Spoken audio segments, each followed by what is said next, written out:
Bonjour, bonjour les amoureux de Blender, soyez les bienvenus dans cette 5e et dernière vidéo pour cette série. Cette semaine, on termine la modélisation de notre taverne. Allez, on y va! On se retrouve donc cette fois dans Substance pour commencer le texturing de notre décor.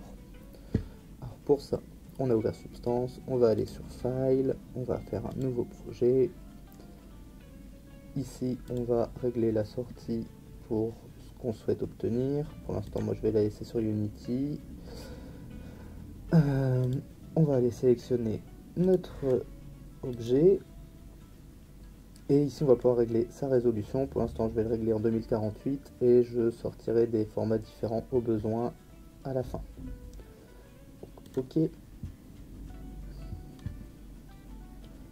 Là, on a donc notre objet qui est ici. Maintenant, on va effectuer tout de suite un baking des mèches pour créer des maps avec le texture setting. Si vous ne l'avez pas, vous pouvez aller chercher dans Windows View et la fenêtre est ici. On va aller sur Bake Mesh Map tout en bas et ici on va bake les textures. C'est terminé. Et à partir de là, on va pouvoir commencer à aller peindre notre décor. Ici, dans Texture Setlist, on va retrouver nos deux materials et il y a un layer vide sur chacun. Alors, on va commencer par le plancher. Pour ça, je vais supprimer donc le layer vide. Et ici, je vais aller chercher dans les Smart Materials. Et là, on va retrouver un certain nombre de textures préexistantes. On va aller chercher du bois. On va tester celui-ci. On va le prendre et le glisser dans nos layers. Alors, il ne me plaît pas. On va en essayer un autre. Voilà. On va prendre celui-ci. Alors, on le voit, je l'ai glissé ici. Il s'est placé sur l'intégralité de mes objets dans l'armature.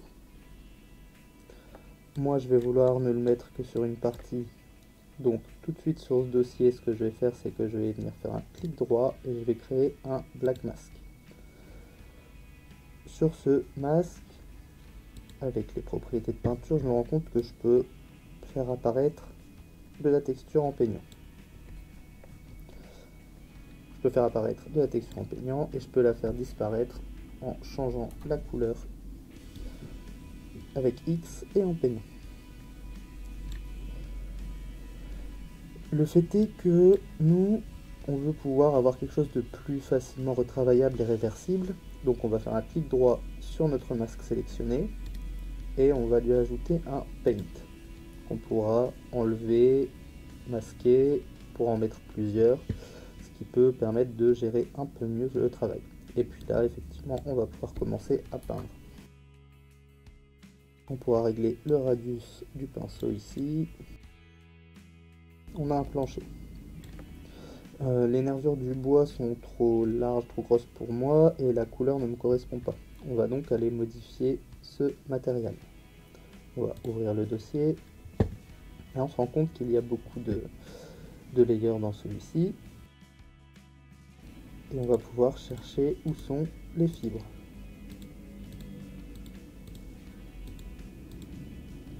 Apparaître et disparaître le calque, les voilà. Ici on va avoir un pattern avec une couleur. Alors, ce pattern, on va pouvoir cliquer dessus. Ici on va pouvoir aller sur le petit remplissage qui est sur le filtre pattern. Et là on se rend compte qu'on pourrait changer le type de nervure. Voilà. Et on va surtout pouvoir en modifier la scale. Là, c'est plus cohérent pour moi par rapport à mon espace. Et maintenant, si je veux en changer les couleurs, eh ben, il va me suffire d'aller sélectionner, trouver les calques de couleurs et les modifier. Le gradient ici. On va partir dans des tonalités plus jaunes. Une fois qu'on a terminé, on peut refermer notre calque. Et on va pouvoir faire ça pour l'intégralité des objets. Notre bois pour le montant de nos portes. Hop, sur celui-ci, je suis venu effectuer une rotation sur les fibres. Et je vais diminuer. Ça me correspond plutôt bien, c'est ce que je voulais. Maintenant, on va pouvoir lui mettre un masque, lui ajouter un paint. On va pouvoir peindre ce qu'on veut peindre.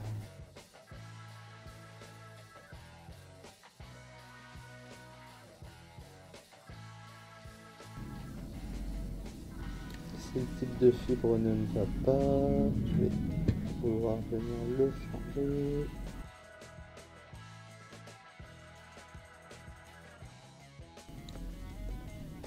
Je vais peindre également le montant de ma porte. Je vais revenir sur mon paint.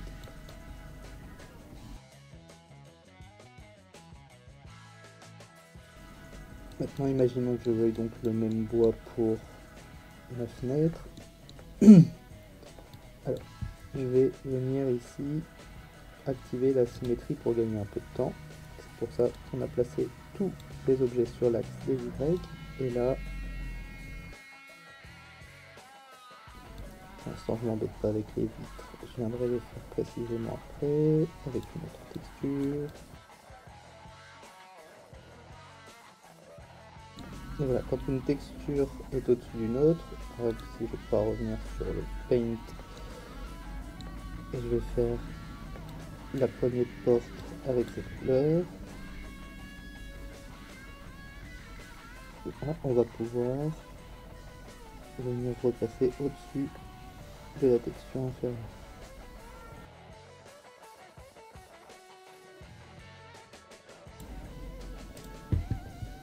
Maintenant, on va aller s'attaquer aux fenêtres. Ici, on va venir chercher un nouveau matériel qui va correspondre. Celui-ci, on va le mettre au-dessus de notre bois. On va également lui ajouter un black mask et un paint. Et maintenant, on va pouvoir aller peindre nos fenêtres.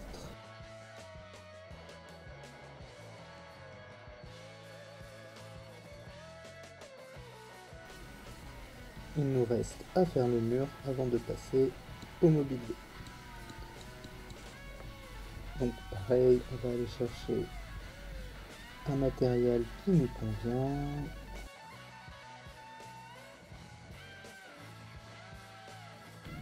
On va le placer au-dessus du bois.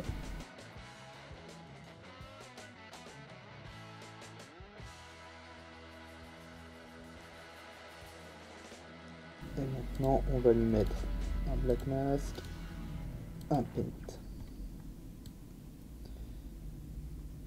Et on constate qu'avec celle-ci, on voit le bois à travers. On va aller corriger un petit peu ici.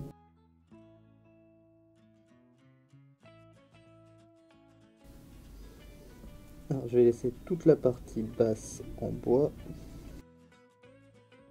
Et du coup, on va bien s'atteler à effacer toute la partie supérieure du bois.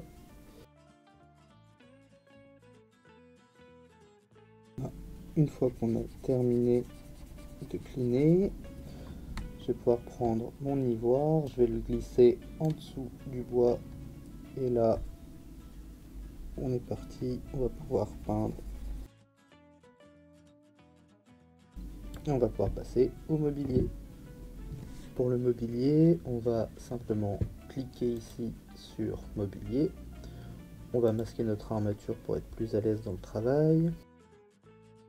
Et on va pouvoir faire exactement de la même manière le processus. On va supprimer le layer de base et on ira chercher des assets qui nous correspondent en fonction des besoins.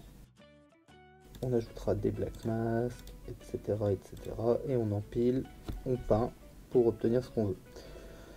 Pour obtenir plus de smart material que ceux qui sont de base dans Substance, je peux vous conseiller d'aller sur ce site de Adobe qui permet de télécharger des matériaux adaptables et de les installer dans votre substance. Allez, c'est parti pour le mobilier.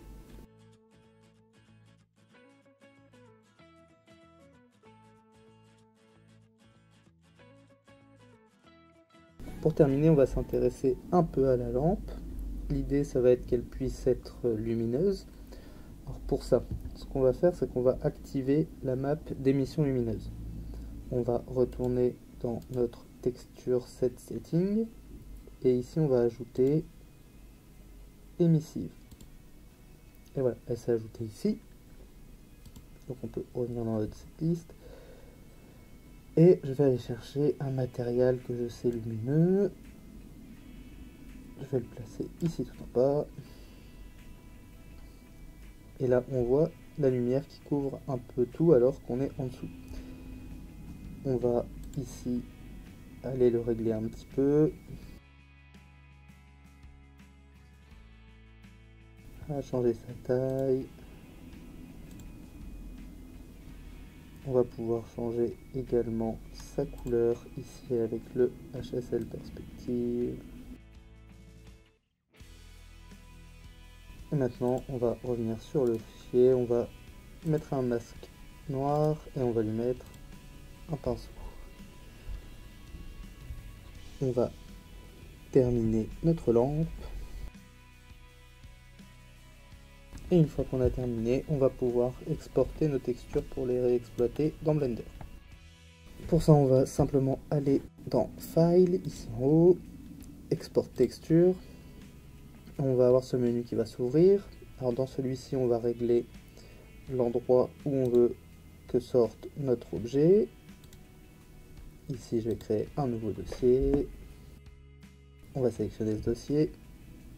Ici, on va régler quel type de sortie on veut. Alors moi, je veux un Universal Render Pipeline pour Unity parce que je vais le réexploiter dans Unity. On va pouvoir choisir son format d'image également.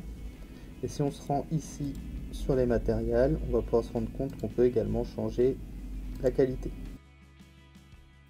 Et ensuite, une fois qu'on a fait ces réglages, on n'a plus qu'à exporter. C'est fini, on va se retrouver donc dans Blender pour les réutiliser. On se retrouve donc dans Blender.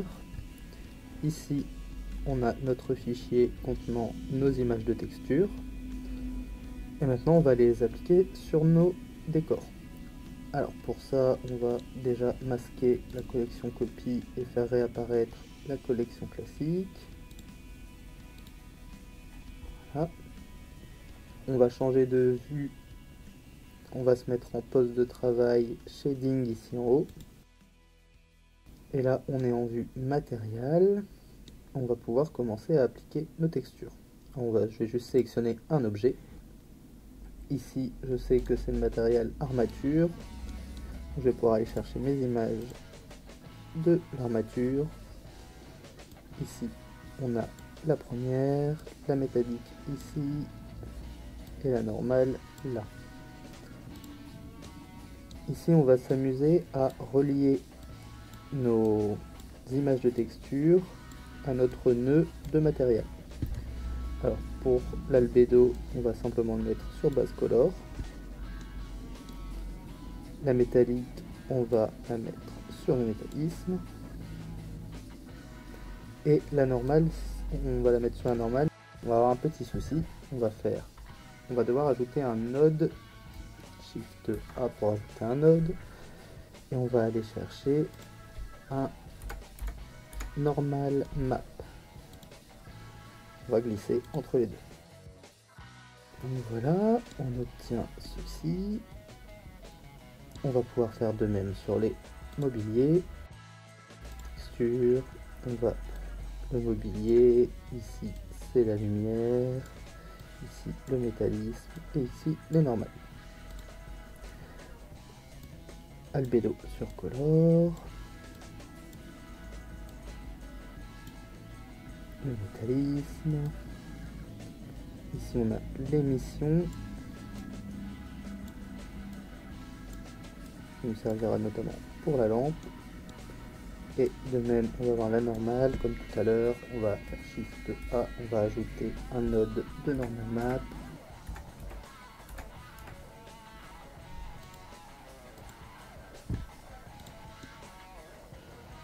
Et voilà. Donc maintenant, si on passe en vue lumineuse, on voit qu'il n'y a pas de lumière dans notre scène parce que j'ai caché pour l'instant la light qui se retrouve ici. Je vais la recacher temporairement. Si je viens ici sur mon objet et que je prends l'émission, je peux augmenter sa puissance et donc augmenter la force de la lumière. Pour que ce soit bien visible, on va aller ici activer le bloom pour avoir une petite aura lumineuse qui va allumer et éteindre notre lampe. On va maintenant pouvoir dupliquer nos murs, dupliquer le sol pour faire un plafond et on pourra passer à l'ajout de lumière à l'intérieur.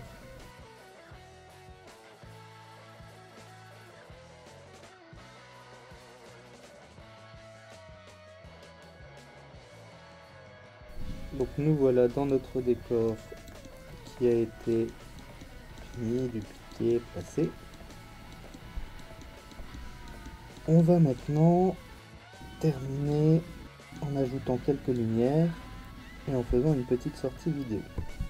Pour ajouter des lumières, on va réactiver, parce que si je me place ici en vue rendue, on est dans le noir. Donc je vais réactiver ma collection de cam.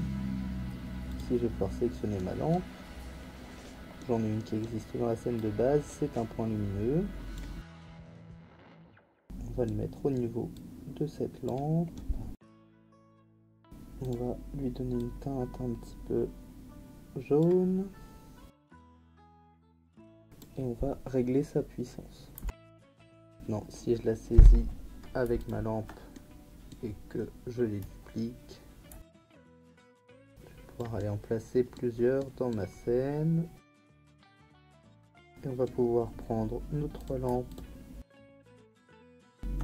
et les dupliquer avec Shift D. On va leur faire une rotation sur Z à 180.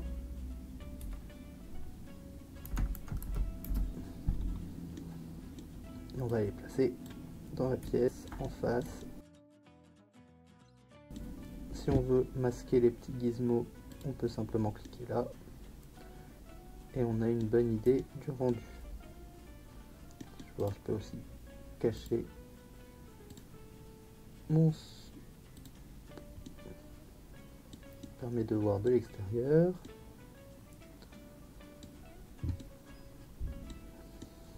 Et maintenant on va pouvoir calibrer une sortie vidéo. On va réafficher donc les gizmos. On va aller chercher la caméra qui se trouve ici. On va ajouter dans notre scène, en sélectionnant la collection de caméras, on va ajouter une cible avec Shift A. On va aller chercher un empty plane axe. On va le faire grandir. Et il va nous servir de cible pour la rotation caméra. On va retourner sur notre caméra. On va venir lui ajouter ici une contrainte. Contrainte de track to. Et à l'aide de la pipette, on va venir sélectionner notre petit objet que nous venons de créer. Et maintenant, voilà, on peut voir que la caméra suit notre cible. On va se rendre dans le poste de travail animation. Ici en haut, on va activer la vue. On va retrouver donc notre vue caméra.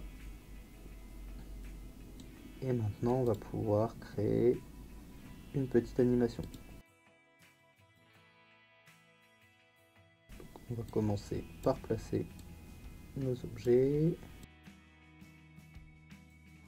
Je vais me mettre ici au début de ma timeline. Je vais la faire commencer à 0. Et dans un premier temps, je vais sélectionner ma caméra et mon point. Je vais faire I pour insérer une keyframe et je vais tout bloquer. Lock Road Scale. Et ensuite, on va pouvoir faire voyager un petit peu nos objets. Voilà, une fois qu'on les a déplacés et qu'on s'est déplacé sur la timeline, on va pouvoir insérer une nouvelle keyframe avec I. Et déjà on a une première petite animation. Et on va les resélectionner pour insérer une nouvelle fois une keyframe.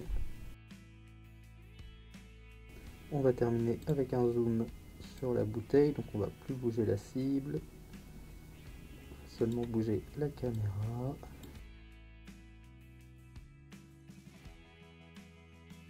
Voilà, là on est sur 250 frames, si on veut voir ce que ça va donner en sortie.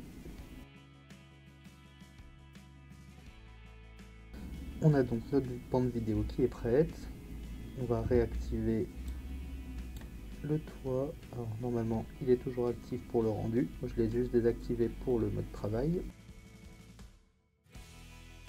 On va donc se rendre dans le menu de préparation de la sortie. Ici on va lui ajouter l'ambiance occlusion, la réflexion et le motion blur.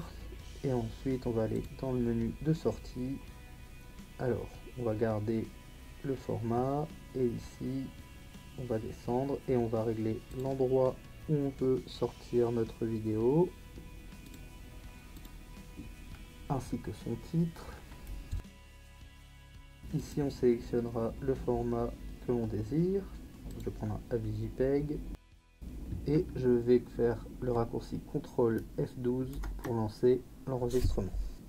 Et une fois que les images seront compilées, on pourra regarder la vidéo.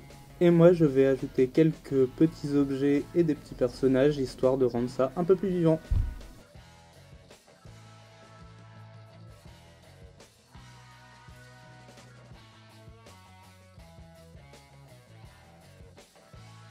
Cette dernière vidéo est maintenant terminée, merci à vous de l'avoir suivie. Nous espérons que cette série vous aura été utile.